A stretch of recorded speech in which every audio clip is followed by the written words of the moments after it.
नरेंद्र मोदी जी कोई कसर नहीं छोड़ा, तो किस लेवल पे इस लोकतंत्र को ख़त्म करने का काम राहुल जी का सदस्यत्व इन लोग ने ख़त्म नहीं किया। इस लोकतंत्र को ख़त्म करने का काम, डिस्क्वालीफाई करने का काम नरेंद्र मोदी सरकार ने किया। इस देश में दो कानून हैं। ये कानून है बीजेपी सारे एमपी एमएलए उनके लिए ये कानून है, जो अपोजिशन लीडर है उनके लिए एक कानून है, और इनके पास एक वॉशिंग मशीन है। दुनिया का कोई भी करप्ट आदमी हो, उस वॉशिंग मशीन में एक बार डाल दो, उसको बाहर कर दो, वो सफ़ेद हो जाएगा, क्लीन हो जाएगा। पार्लियामेंट से लेके सड़क तक म्यूट तंत्र चल रहा है, कोई आवाज़ ना उठाए। जो आवाज़ उठाएगा उनका आवाज़ दबाने के लिए कोशिश कर रहे हैं। पार्लियामेंट में कौन बैठ रहे? आपका मध्य प्रदेश का आतंकवादी के नाम से जाना जाता है, वो अंदर है। यूथ कांग्रेस के राष्ट्रीय अध्यक्ष श्रीनिवास जी हमारे साथ। मुझे सर सबसे पहले तो आपका ग्वालियर ब्रेकिंग में स्वागत। मैं ग्वालियर ब्रेक को भी मैं धन्यवाद करना चाहता हूँ। काफ़ी आप लोगों का मध्य प्रदेश में स्थानीय इसमें बहुत अच्छा आप लोग ने तमाम इश्यूज़ को लेके आप लोग ने पूरा जनता के पास लेके जाने का काम कर रहे हैं, आपको धन्यवाद। आज जिस तरीके से मसाइल जलूद है, तो यूथ कांग्रेस अपनी क्या ताकत दिखाने वाला है?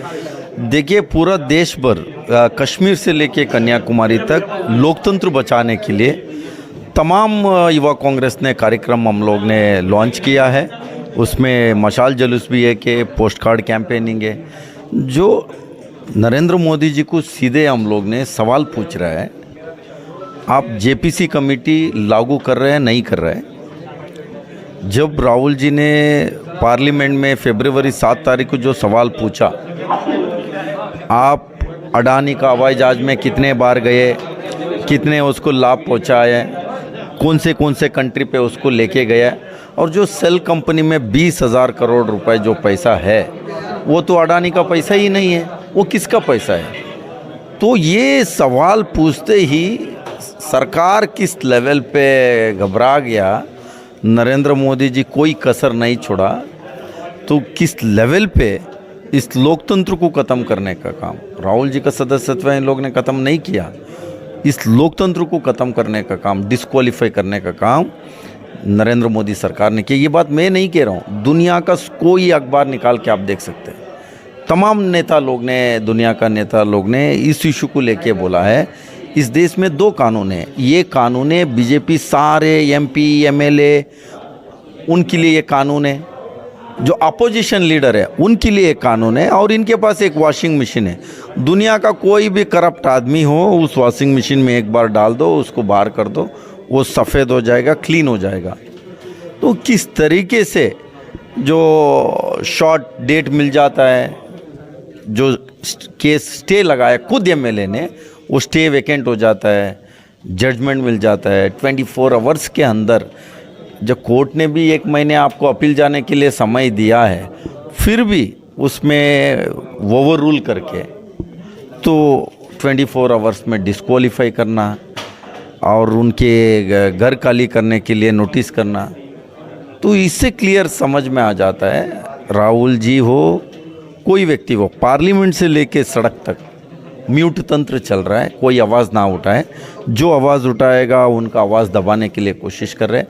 पार्लियामेंट में कौन बैठ रहे? आपका मध्य प्रदेश का आतंकवादी के नाम से जाना जाता है, वो अंदर है। जो इस देश का युवा, किसान, मजदूर, हमेशा इस देश को इसके कोई एक नेता आवाज़ उठाता है, एक विजनरी लीडर है, उनको डिस्क्वालीफाई करने का काम ये सरकार ने किया। आप पूरे देश में घूमते हैं जिस तरीके से, तो जनता का इस बार क्या मूड है?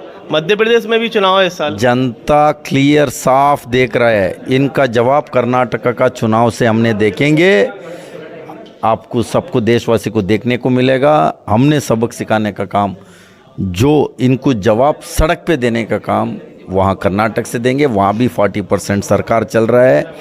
किस तरीके से वहाँ पूरा स्टेट में हर चीज़ में बीजेपी है, तो वहाँ महंगाई है, बीजेपी है तो करप्शन है, बीजेपी है तो बेरोज़गार है, बीजेपी है तो किस लेवल पे नफ़रत करता है। कोई 2-3 कम्युनिटी को टारगेट करके उनको बार बार उनके ऊपर हमला करने का कोशिश करते।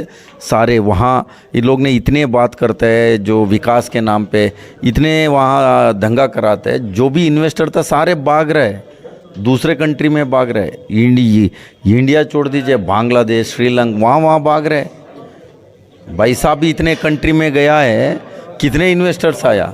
इनका skilling India, standing India, sleeping India, इनका स्किल डेवलपमेंट में कोई नहीं, वो स्किल डेवलपमेंट नहीं है, वो किल इंडिया है।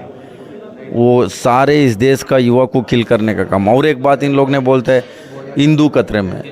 इस देश में हिंदू खतरे में नहीं है, इस देश में मुसलमान खतरे में नहीं है, इस देश में कोई है। इस देश का बेरोज़गार युवा खतरे में है, किसान खतरे में है, मजदूर खतरे में, सभी वर्ग सभी समाज लोग खतरे में है। तो इन लोग ने बार बार कुछ ऐसे बयान बना के पूरा लोगों को गुमराने का, एक व्यक्ति को बचाने के, एक अडानी को बचाने के लिए, जो इनके चुनाव के समय में जो मदद किया था, फिर आपने क्यों नहीं कर रहे? इतने दिन हुआ, एक बार मुंह से आज़ाद भारत का सबसे बड़ा कांड है अडानी कांड। उसमें LIC का पैसा है, SBI का पैसा है, गरीब मजदूर लोगों का जो पैसा है, लोग परेशान हो गया घर पे बैठ के। ये डूब गया, क्या होगा, कि किस लेवल पे ये सरकार ने उसको लेके कोई ना कोई दबाने का, प्रोविडेंट फंड का, PF का पैसा है। मीन्स कहीं ना कहीं सरकार दोस्ती निभाने का काम